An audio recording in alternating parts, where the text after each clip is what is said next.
കരാർ പുതുക്കാൻ എന്താ നിയമതടസ്സം? സുപ്രീം കോടതി ഇടപെട്ടിട്ടുണ്ടോ? BJP കരാർ പുതുക്കാൻ സുപ്രീം കോടതി ഇടപെട്ടിട്ടുണ്ടോ? അവിടെ ഒന്നും ഒരു കേസും ഇല്ലല്ലോ. ഇത് മാത്രമല്ലേ പുതുക്കുന്നത്? ന്യായം പറയുന്നത് സുപ്രീം കോടതി കേസാണെന്ന് വെറുതെ പറയുന്നതാണ്. ഒരു തടസ്സവും കോടതി പറഞ്ഞിട്ടില്ല.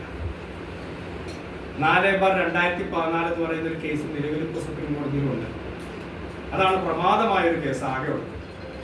ആ കേസ് തേക്കടി കാർ പാർക്കിംഗ് കേസുമായിട്ട് ബന്ധപ്പെട്ടുള്ളതാണ്. തേക്കടി ലോബിക്ക് വേണ്ടി കാർ പാർക്കിങ്ങിന് സ്ഥലം വേണമെന്നുള്ള ആവശ്യത്തിൽ തമിഴ്നാട് വാദിയായത്. അതിലും തമിഴ്നാടാണ് ആര് വാദി? കേരളത്തെ പ്രതിയാക്കിയിരിക്കണം, ലെസറിനെ പ്രതിയാക്കിയിരിക്കണം. അതിലും ആ കേസ് ജയിച്ചാൽ നമുക്ക് എന്താ ഗുണമുള്ളത്? ഒരു ഗുണമില്ല. ആ കേസ് ഇപ്പൊ 10 വർഷത്തോളം കഴിഞ്ഞു. അത് സുപ്രധാനമായ ഒരു വിധി വന്നിട്ടുണ്ട്, അതിലൊരു മെൻഷൻ വന്നിട്ടുണ്ട്. അത് ബഹുമാനപ്പെട്ട MLA അതൊന്ന് ഓർത്തിരിക്കണം. അതിൽ സുപ്രീം കോടതി 29/7/2024 ഒരു മെൻഷൻ വരുത്തി 11 ഇഷ്യൂസ് വന്നിട്ടുണ്ട്.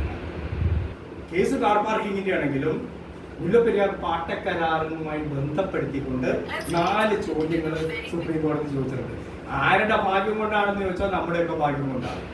കേരള സർക്കാരിന്റെ ഭാഗ്യം കൊണ്ടൊന്നും ചെയ്തതല്ല. കേരള സർക്കാർ 10 വർഷം കൊണ്ട് ചെലവ് ചെയ്ത തുക എത്ര എന്നറിയാം? 2018 പ്രളയത്തിന് ശേഷം 2019 ഈ മുല്ലപ്പെരിയാറിന്റെ പേരിൽ 6,59,00,000 രൂപ ആക്കി. ഡൽഹിയിൽ പോകാനും വരാനും ഈ അഡ്വക്കേറ്റുമാർക്കും കൊടുത്ത് തീർത്തു. 6.5 കോടി രൂപ ചെലവ് ചെയ്തിട്ട് നമുക്കൊരു ഗുണമില്ല. കഴിഞ്ഞ 2019 ശേഷം 24 വരെയാണ് ഞാൻ ഈ പറഞ്ഞത്. 5 വർഷം കൊണ്ടാണ് 6.5 കോടി. ഈ കാർ പാർക്കിംഗ് കേസിലുള്ള 11 ഇഷ്യൂസ് സുപ്രീം കോടതി മുന്നോട്ട് വെച്ചതിൽ 4-5 ഇഷ്യൂസ് മുല്ലപ്പെരിയാർ പാട്ടക്കരാറുമായി ബന്ധപ്പെട്ടതാണ്. രാജാവിന്റെ പണിക്ക് പോയി. ഇപ്പോ ജനാധിപത്യ സർക്കാരല്ലേ, 1886 ഈ പാപഭാരം കൊണ്ട് കേരള ജനത മുന്നോട്ട് പോകുന്നത് സുപ്രീം കോടതിയെ ചോദിച്ചിരിക്കുന്നത്, നമ്മുടെ ഭരണക്കാരല്ല. ഇപ്പൊ അങ്ങനെ ഒരു ചോദ്യം അവര് ചോദിച്ചപ്പോ നിയമവ്യവസ്ഥയിലെ റെസ്റ്റുഡിക്കേറ്റ് മാറി കിട്ടി. നമ്മളെ പറഞ്ഞ് പഠിപ്പിച്ചിരുന്ന 2014 ജഡ്ജ്മെന്റിൽ റെസ്റ്റുഡിക്കേറ്റ് വന്ന് കിടക്കുന്നത് കൊണ്ട് അതിനാർക്കും ചോദ്യം ചെയ്യാൻ കഴിയില്ല, മിണ്ടരുത് എന്നും പറഞ്ഞുകൊണ്ടാണ് 10 വർഷം പോയതെങ്കിൽ ബഹുമാനപ്പെട്ട സുപ്രീം കോടതി തന്നെ റെസ്റ്റുഡിക്കേറ്റ് എടുത്തു കളഞ്ഞു. 1886 കരാറും 70 കരാറും പുതുക്കണം എന്നുള്ള രീതിയിലേക്ക് 4 മെൻഷൻ വന്നിട്ടുണ്ട്. ആകെ 11 ക്വസ്റ്റ്യൻസിൽ 4-5 വരുന്നത് കാർ പാർക്കിംഗ് ആണെങ്കിൽ ബാക്കി ക്വസ്റ്റ്യൻസ് എല്ലാം വന്നിരിക്കുന്ന ഇഷ്യൂസ് നമ്മുടെ മുല്ലപ്പെരിയാർ പാട്ടക്കരാർ സംബന്ധിച്ച്.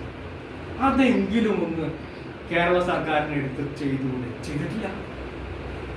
കഴിഞ്ഞ RTA നമ്മൾ കൊടുത്തനുസരിച്ച് കിട്ടിയ ഉത്തരവില് 30/11/2015 വരെ, കഴിഞ്ഞ നവംബർ 30 വരെ അതിന് മറുപടി കൊടുത്തിട്ടില്ല. 16 അഡ്വക്കേറ്റുമാരുണ്ട് അവിടെ നമുക്ക് വേണ്ടി മുല്ലപ്പെരിയാർ വാദിക്കാൻ. പണവും കൊടുക്കുന്നുണ്ട്. ഇഷ്യൂസിനും മറുപടി ഇതുവരെ കൊടുത്തിട്ടില്ല. ഇതാണ് കേരളം. ഞാൻ വീണ്ടും പറയുന്നു, ആരെയോ പേടി. തമിഴ്നാട്ടിലെ സ്റ്റാലിനെ കാണുമ്പോൾ മുട്ടുവരയ്ക്കും. സ്റ്റാലിന്മാർ വേറൊരാൾ വന്നാലും എടപ്പാടി വന്നാലും മുട്ടുവരയ്ക്കും. തമിഴന്മാരെ കാണുമ്പോൾ മുട്ടുവരയ്ക്കുന്ന കേരള സംസ്ഥാനമായിട്ട് നമ്മൾ ഒതുങ്ങി. അതിന്റെ ഫലം എന്താ? മലനാട് ഒരു വഴിക്കും, ഇടനാട് ഒരു വഴിക്കും, തീരപ്രദേശം ഒരു വഴിക്കും, കേരളം മൊത്തം അങ്ങ് മാറിയില്ലേ? ഇപ്പൊ വരാൻ പോകുന്ന ദുരന്തം എന്താ? ഇന്ത്യൻ മഹാസമുദ്രത്തിലും ബംഗാൾ ഉൾക്കടലിലും ന്യൂനമർദ്ദം എന്നും നമ്മൾ ഈ മിനിയാന്നൊക്കെ കേട്ടു. ഒരു വലിയ ദുരന്തം വരുന്നുണ്ട് അതിന്റെ കൂട്ടത്തില്. അതെന്താ?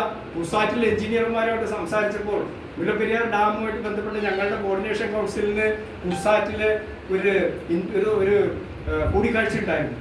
ഞങ്ങളുടെ 5 എഞ്ചിനീയർമാരും ഞങ്ങളെല്ലാവരുടെ കൂടിയിരുന്ന് സംസാരിച്ചപ്പോൾ 2019 മുതൽ കേരളം അഭിമുഖീകരിക്കുന്ന വലിയൊരു വിപത്തിനെ കുറിച്ച് അവിടെ സംസാരം ഉണ്ടായി. അത് നിങ്ങൾക്ക് നെറ്റിൽ കാണാം, ഗൂഗിളിൽ സെർച്ച് ചെയ്താൽ കിട്ടും. മേഘകൂമ്പാരം എന്ന് പറയുന്ന ഒരു പരിപാടി. ബംഗാൾ ഉൾക്കടലിൽ ഒരു മേഘം ഉണ്ടാകുന്നു. അത് ചുഴറ്റി വന്നിട്ട് 2019 എങ്ങും തൊടാതെ അറബിക്കടലിലേക്ക് പോയതുകൊണ്ട് നമ്മൾ രക്ഷപ്പെട്ടു. ഇനി ഒരു മേഘകൂമ്പാരം ഉണ്ടായി ഈ പറയുന്ന പ്രദേശത്തൊക്കെ അത് വന്നിട്ട് നിന്ന് അവിടെ ഒന്ന് പെയ്തിറങ്ങിയെങ്കിൽ ഈ പറയുന്ന മുല്ലപ്പെരിയാർ 10 താഴത്തേക്ക് പോലും 5 ജില്ലകൾ ഇല്ലാതാവും. ആർക്കാ?